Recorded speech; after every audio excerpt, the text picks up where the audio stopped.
Matt DiBenedetto's future is uncertain at the moment, but today we're going to talk about some potential rides that I think he could end up driving for in the 2022 season. What's going on, guys? It's Daniel, and welcome back to our video. Today we are talking about Matt DiBenedetto, and like I said, where he will end up potentially in 2022. To give a backstory before we talk about the potential rides he could go to next year, let's go back to the beginning. So Matt DiBenedetto is not going to be returning to Wood Brothers in the 2022 season. There have been potential that Matt DiBenedetto could get a one-year extension, but it was announced about a month or two ago that Harrison Burr will be taking over for Matt DiBenedetto next year, and a lot of this due to sponsorship and funding. Harrison Burr brings that Dex Imaging sponsorship, which is in the Team Penske Corporation, and Matt DiBenedetto was basically told by Roger Penske that he was not going to be returning there, and Roger Penske basically went out and spoke out really against Matt DiBenedetto, basically called him out on the media on Sirius XM NASCAR. He basically told them and kind of set him straight, saying you had a one-year deal. Like, he did mention that there was an option year for him, but apparently they kind of did not take that option year, and they said basically his name and recognized, and he said it with him not winning and stuff and not bringing any sponsorship to the team,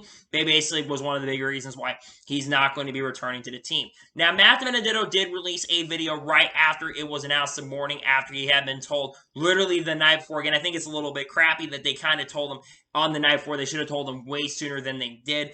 But they basically told him the night before, about 5 p.m., 6 p.m. Eastern, about 5 p.m. Central Time, that he basically was told that he was not going to be returning to the team the night before. And he was not very happy. He kind of called out how they basically had not really had things going well for the organization, and it was not going really well for him. And then he basically also mentioned during that video as well that he was only wanting to stay in the Cup Series at that point.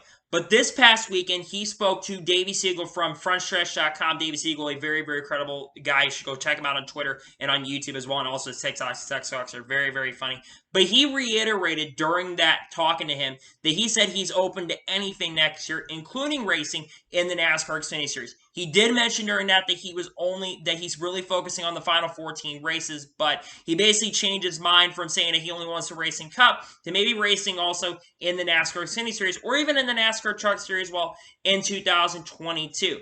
Now, I do think Matt DiBenedetto's future is a little bit murky, and a lot of it is due to the fact that he does not bring a lot of funding and sponsorship. And I do think that even in the sport where some drivers are able to get full funding for seasons and some drivers are able to get rides regardless how good or not. Look at Ross Chastain going to Trackhouse, and with Trackhouse, that ride was one potentially he could go to, but that ride's basically become off the question, except Justin Marks buying up Ross Chastain. It's very tough for a driver to get in there that doesn't bring a lot of funding. Also, Kyle Larson, too, is able to get in there after his racial slur that he did. He was able to get HendrickCars.com to basically sponsor him the whole season, at least for the next 2 years, so that's something to know. But let's now go ahead and talk about potential teams and teams that I think that are potentially in the running and teams I think that are not. First team we'll talk about is 2311 Racing. Now, Matt DiBenedetto is currently a potential candidate that could go to 2311 Racing, potentially be a teammate to Bubba Wallace, maybe a second teammate potentially to Bubba Wallace. 2311 Racing is planning on expanding to a 2-car option or even a 3-car operation next year in the 2022 season. They're planning to expand. They've been wanting to expand really since the beginning of the year to get more drivers in the fleet and become the next big Toyota super team that is potentially coming to NASCAR. However, unless they go to a 3-car operation, they're expected to buy a charter, maybe 1 or 2 charters from Rickwood Racing. Rickwood Racing is going to downsize next year. I think it is very unlikely that he goes to 2311 Racing. A report came out in late May around the Coca-Cola 600 weekend that Kurt Busch is apparently the most likely to go to 2311 Racing. And like I mentioned a minute ago, talking about how Ross Chastain was going to be going to Trackhouse Racing full-time next year in 2022, it is believed now that Kurt Busch is going to be going over to 2311 Racing for the first time full-time in a Toyota car in the 2020 season, and he'll drive either the 32 or the 45 car next year. Like I said, unless he brings sponsorship and funding, he's able to find that, and they're able to upsize the 3 cars, he's probably not going to be going to 2311 Racing. And in my opinion, I think it makes a lot more sense to bring a guy that's won a championship than a guy that's never won a NASCAR Cup Series, Xfinity Series, or Truck Series race, and a guy that's ran for Wood Brothers, and he kind of was expected for him a little better than he did. It really wasn't expected to perform. They're probably going to choose Kurt Busch over him. So I think that his chance of going to 2311 Racing, I think, is slim to none. I think it is very, very unlikely. Unless they do expand to a 3-car operation, I think his chance of going there is very, very unlikely. The second team we're going to talk about is Stewart-Haas Racing. Now, Matt DiBenedetto has been talking about maybe replacing Eric Almirola at that team because Eric Almirola's contract is really unknown at this time. But I do think that ride is also very unlikely for him going there as well on any of the rides at Stewart-Haas Racing. We know that Kevin Harvick has a contract through the 2023 season. His deal ends after that. See, he signed a contract extension through 2023, or I believe 2024. I think it's 2023 his contract ends, but I'm not exactly sure. But Cole Custer, we don't know his contract, but his dad is the president of Stewart-Haas Racing, so that nothing's going to change there. Even though we really don't know much about Chase Briscoe's contract, it is believed that Chase Briscoe probably remain because we basically has come up for the Ford development program, and he's expected to remain there.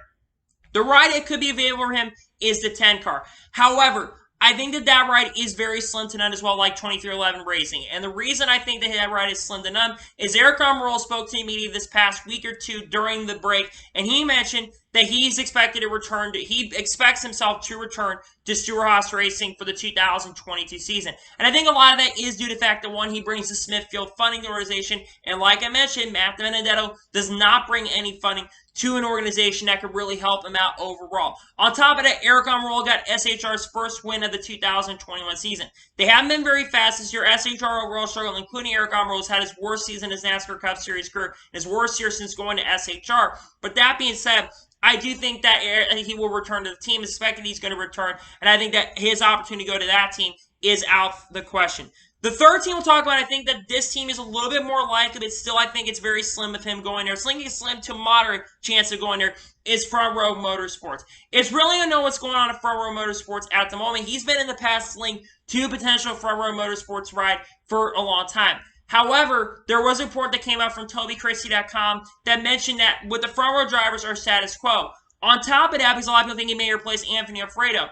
On top of that, they said that and even though Anthony Alfredo has not been that good this year, Anthony Alfredo, they really like what he's been doing this year, and I think that long-term they expect him to perform really, really well. Again, Anthony Alfredo is running his first full-time NASCAR Cup Series season. He's ever ran a full season ever in any of NASCAR's top three divisions, especially being the youngest full-time NASCAR Cup Series driver. So I think that his chances of going there are very slim, and Anthony Alfredo has a pretty big social media back, and not saying Matt DiBenedetto does not, but you look at Anthony Alfredo's TikTok and his Instagram and his Facebook and all the social medias and Twitter that he's on, that's potentially where he's going to end up. And I do think that he will not go to front row. I think it's very slim there. Because, again, sponsorship funding is really, really tough right now for him. The next option, and this one I think is a little bit more likely than a lot of people realize, is GMS Racing. GMS Racing is planning on to go Cup Racing, whether it's full-time or part-time. We do not exactly know for sure what they're doing next year, but GMS Racing is going to be racing a Cup next year in 2022.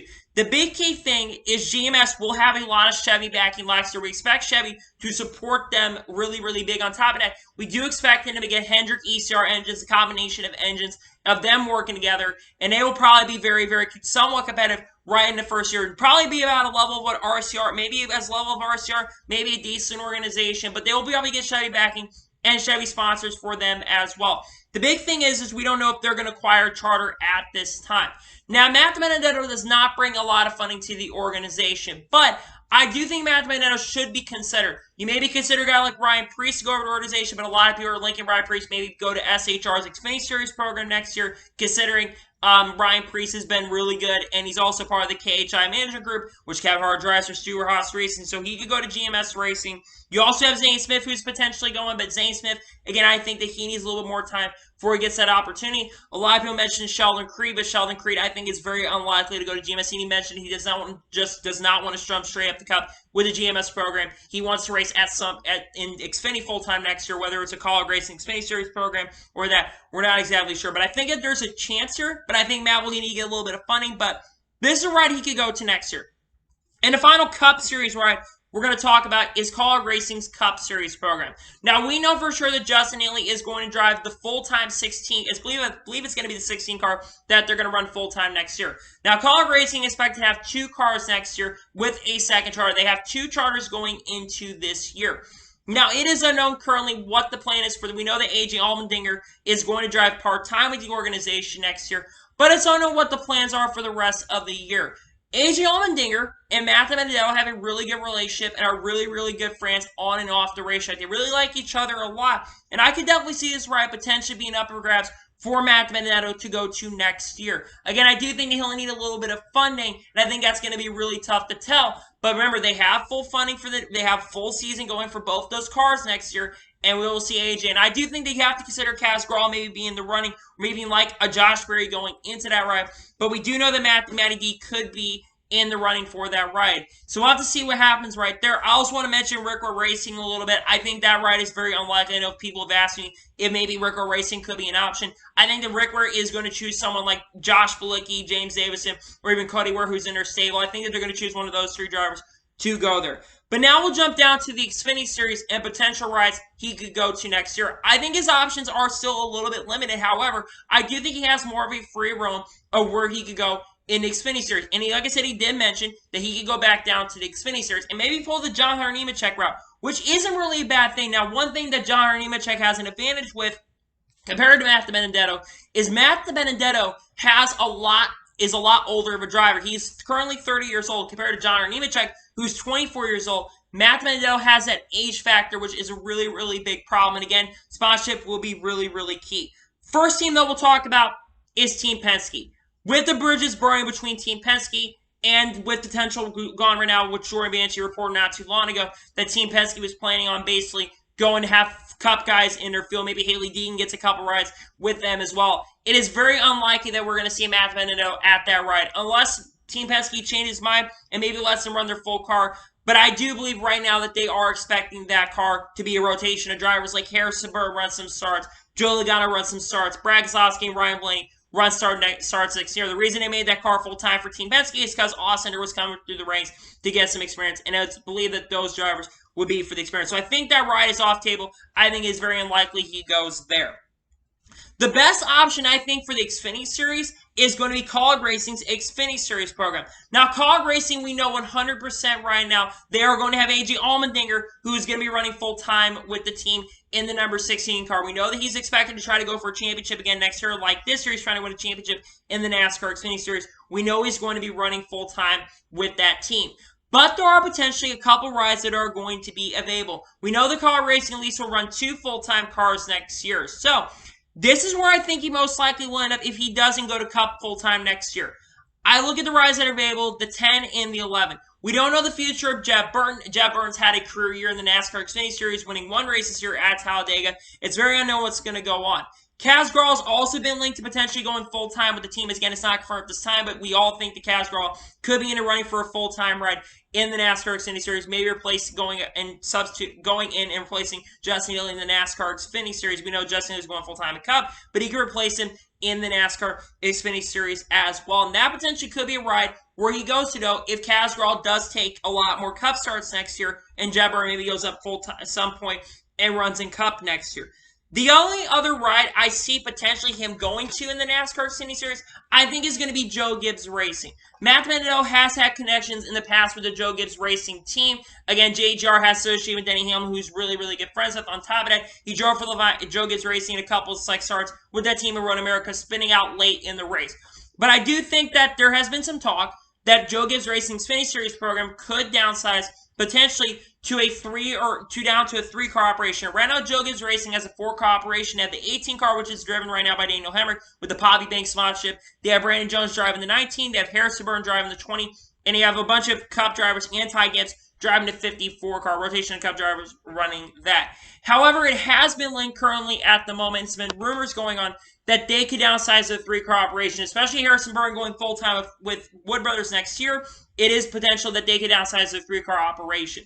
I think that this is very unlikely, and the reason is you have some talk that John Nemechek could go full-time with this team, and you have Ty Gibbs, who's been phenomenal in the NASCAR Xfinity Series, winning 3 of his 11 starts, 10 or 11 starts that he's ran this year. So I think that this ride is very, very is not in the running, in my opinion, of him going to next year. So with that in mind, let's talk about where I think he'll 100% end up next year.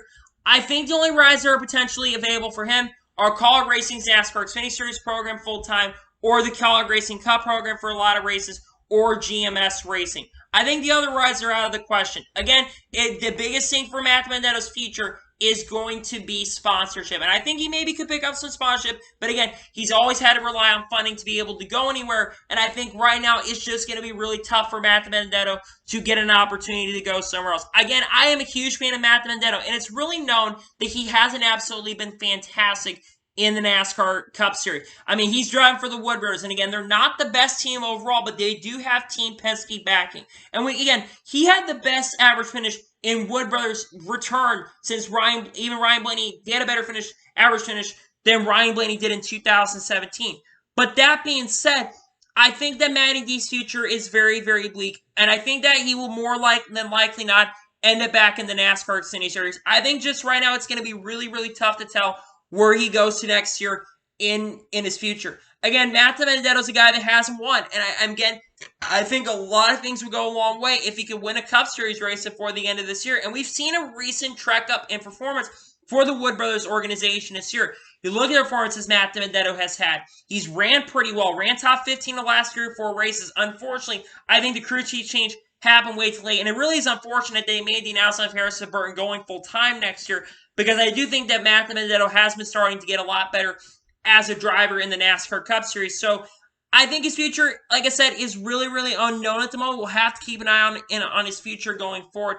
Again, guys had an up and down topsy-turvy career. He's driven for really small teams like BK Racing, where he's ever got a 6th place finish, got a top 10, and they're only top 10 ever.